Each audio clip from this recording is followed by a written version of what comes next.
এই যে পশ্চিমবঙ্গের জনগণ আপনাদেরকেই বলছি, বিজেপিকে একদম বিশ্বাস করবে না পশ্চিমবাংলায়।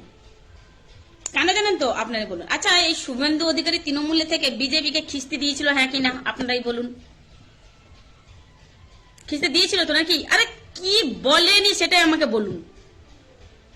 সব রকম ভাষা ইউজ করেছিল। এখন উনি চলে গেছেন বিজেপিতে, তো বিজেপিতে ওনাকে আশ্রয় কে দিল? বিজেপি সরকার নাকি? তাহলে এখান থেকে কি প্রমাণিত হলো যে বিজেপিতে ছাঁচড়, গুন্ডা, বদমাস এরাই আশ্রয় পায়? দেখুন, আমি একটা জিনিস বুঝি, যে মানুষের সেবা করবে সে যে কোনো এক দলে থেকেই করবে। আরে নিজে ঠিক থাকলে সব ঠিক, বুঝলে? নাহলে যেই শুভেন্দু তৃণমূলে থেকে বিজেপিকে খিস্তি দিচ্ছে, সেই শুভেন্দু কেন বিজেপি থেকে তৃণমূলে খিস্তি দিচ্ছে? আর মানে ওনার ভক্তরা হাতে তালি দিচ্ছে। আর এরা এক সময় ওনার ভক্তরা যখন বিজেপিতে ছিল তখন শুভেন্দুকে খিস্তি দিত। বুঝতে পেরেছেন?